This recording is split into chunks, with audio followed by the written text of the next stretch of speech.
Israel এবং আমেরিকার যৌথ নৃশংস হামলায় শেষ পর্যন্ত শহীদ হয়েছেন ইরানের সর্বোচ্চ নেতা আয়াতুল্লাহ আলী খামেনি।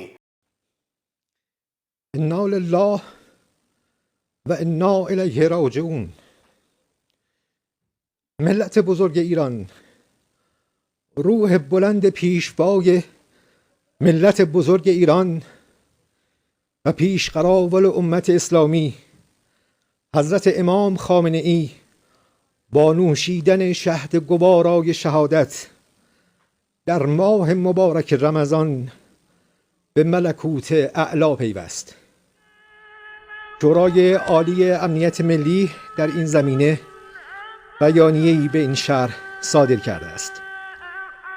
আজ রবিবার খুব সকাল সকাল ইরানিয়ান মিডিয়া তারা নিশ্চিত করেছে আয়াতুল্লাহ আলী খামেনির এই মৃত্যুর সংবাদ। আয়াতুল্লাহ আলী খামেনির মৃত্যুর সাথে এক মহাকাব্যিক জীবন এবং আমেরিকার আগ্রাসন বিরোধী লড়াইয়ের এক বর্ণময় জীবনের সমাপ্তি ঘটল। গতকাল ভোর ভোর আমেরিকা এবং ইসরায়েল মিলিতভাবে যে ভয়ঙ্কর মিসাইল হামলা চালিয়েছিল, তাতেই আয়াতুল্লাহ আলী খামেনির যে অফিস, সেই অফিসে ব্যাপক ক্ষতি হয়েছিল। আমরা দেখেছিলাম ইতিমধ্যেই স্যাটেলাইট চিত্র যেটা বাইরে এসছে, আয়াতুল্লাহ আলী খামেনির অফিস অনেকখানি গর্ত হয়ে এক ভয়ঙ্কর ধ্বংসকাণ্ড চালিয়েছিল ইসরায়েল। আর তাতেই আয়াতুল্লাহ আলী খামেনির পরিবারের তার নিজের কন্যা, জামাতা এবং নাতি সহ খোদ supreme leader Ayatollah Ali Khamenei তিনিও নিজে শহীদ হন এই লড়াইয়ে। ইরান আগে থেকেই জানতো যে আমেরিকা এবং ইসরায়েল তাদের মূল লক্ষ্যই হচ্ছে আয়াতুল্লাহ আলী খামেনির শাসন পরিবর্তন করা। কারণ বিগত 36 বছর ধরে আয়াতুল্লাহ আলী খামেনি ইরানের যে ইসলামিক বিপ্লব, সেই বিপ্লবকে বাঁচিয়ে রেখেছিলেন আমেরিকার সর্বপ্রকারের ষড়যন্ত্রকে ব্যর্থ করে দিয়ে।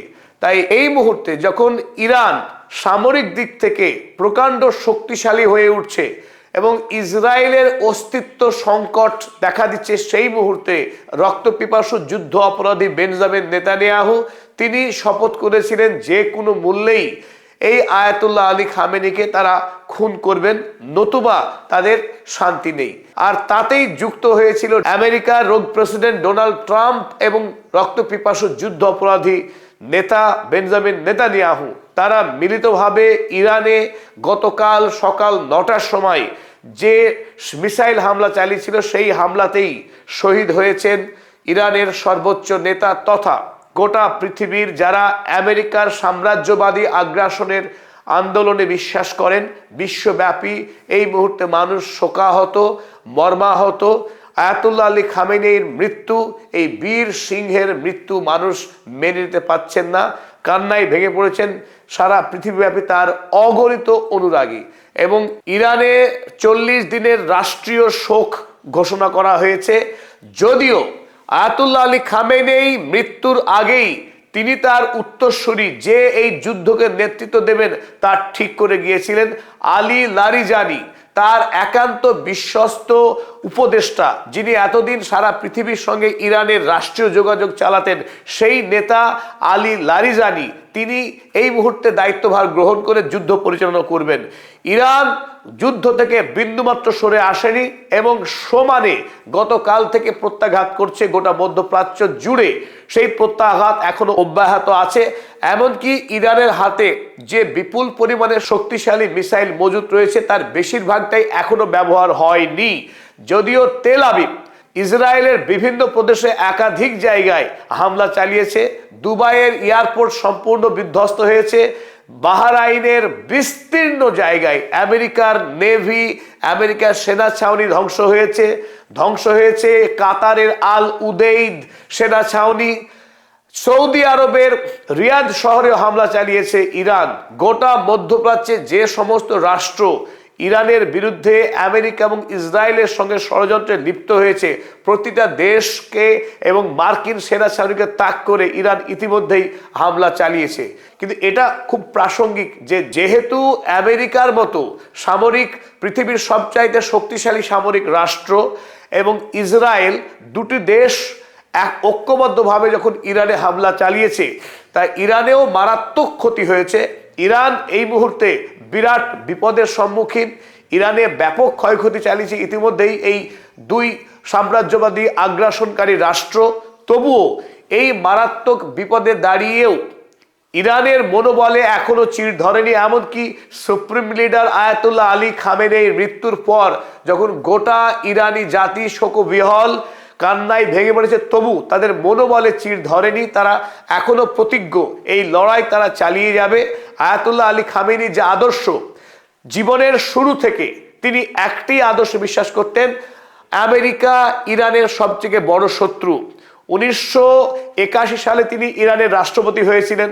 তারপর 1988 সালে আয়াতুল্লাহ রুহুল্লাহ খোমেনেইর মৃত্যুর পর 1989 সাল তিনি ইরানের সর্বোচ্চ নেতারূপে নির্বাচিত হন। তারপর 36 বৎসর ধরে তিনি ইরানের এই ইসলামিক রেভলিউশন, ইরানের ইসলামিক বিপ্লবকে বাঁচিয়ে রেখেছিলেন। তিনি গোটা মধ্যপ্রাচ্যের সেই নেতা যিনি 36 বৎসর ধরে ইরানকে নেতৃত্ব দিয়েছেন এবং গোটা পৃথিবী ব্যাপী আমেরিকার সাম্রাজ্যবাদী আগ্রাসন বিরোধী যে লড়াই, সেই লড়াইয়ে তিনি মুখ হয়ে থেকেছেন গোটা পৃথিবীতে। যিনি শুরু করেছিলেন যে লড়াই দিয়ে, সেই লড়াই দিয়ে তার জীবন শেষ হলো। আমেরিকার বিরুদ্ধে লড়াই তিনি শেষ করলেন তার জীবন। তাতে ইরানবাসী মনে করেন তিনি সৌভাগ্যবান, কারণ তিনি শহীদ হয়েছেন। ইরানের মানুষ শহীদ হওয়াকে সব থেকে পবিত্র বলে মনে করেন। সেই ক্ষেত্রে আয়াতুল্লাহ আলী খামেনেই তিনি 1979 সালে আয়াতুল্লাহ রুহুল্লাহ খোমেনির সঙ্গে পাশে দাঁড়িয়ে লড়াই করেছিলেন আমেরিকার পুতুল সরকার রেজা পেহলভিকে দেশ থেকে তাড়িয়ে। তারপর থেকে এই এতদিন 47 বৎসর ধরে ইরানকে সুরক্ষিত রেখেছিলেন মার্কিন আগ্রাসনের হাত থেকে। সেই বিপ্লবের ছেদ পড়ল। আয়াতুল্লাহ আলী খামেনি গতকাল শেষ নিঃশ্বাস ত্যাগ করেছেন। আয়াতুল্লাহ আলী খামেনি এমন বড় মাপের বীর যে 80-র দশকে যখন তিনি ইরানের রাষ্ট্রপতি ছিলেন, টেপ রেকর্ডারে বোম সেট করে তার ডান হাতকে উড়িয়ে দেওয়া হয়েছিল। তারপরে যখন সাক্ষাৎকার নেওয়া হয় যে আপনি কি এখনো আমেরিকার বিরুদ্ধে লড়াই করবেন, তো তিনি বলেছেন আমার এক হাত গিয়েছে, কোনো সমস্যা নেই, আমার যতদিন পর্যন্ত জিহ্বা থাকবে ততদিন পর্যন্ত আমি আমেরিকার বিরুদ্ধে লড়াই চালিয়ে যাব। এমনকি সেই নির্ভীক দৃশ্য থেকে পৃথিবীর মানুষ এখনো পুলকিত হন যে যখন তিনি ডায়াসে দাঁড়িয়ে বক্তব্য দিচ্ছেন, পাশেই বিরাট বড় বিস্ফোরণ হয়ে গেল। সেই বিস্ফোরণের পরও তিনি 2-1 সেকেন্ড থামবার পর নতুন করে আবারও বক্তৃতা শুরু করলেন। পৃথিবীর ইতিহাসে এত বড় মাপের বীর, এমন সিংহ সাহসী নেতা খুব বিরল। কারণ আমেরিকা যুক্তরাষ্ট্রের 6 রাষ্ট্রপতি তারা ধারাবাহিকভাবে ক্ষমতায় এসছে, প্রত্যেকে শপথ নিয়েছে ইরানের রেজিম চেঞ্জ করবে, আয়াতুল্লাহ আলী খামেনিকে তারা খুন করবে। কিন্তু বিগত 36 বৎসর ধরে আমেরিকা এবং ইসরায়েলের যৌথ ষড়যন্ত্রকে তিনি বারবার ব্যর্থ করেছেন। কিন্তু শেষ পর্যন্ত 2026 সালের 28 ফেব্রুয়ারি শেষ নিঃশ্বাস ত্যাগ করলেন। তিনি আমেরিকা এবং ইসরায়েলের এই হামলায় তিনি খুন হলেন। আমেরিকা এবং ইসরায়েলের যৌথ হামলায় শেষ পর্যন্ত শহীদ হয়ে গেলেন আয়াতুল্লাহ আলী খামেনেই।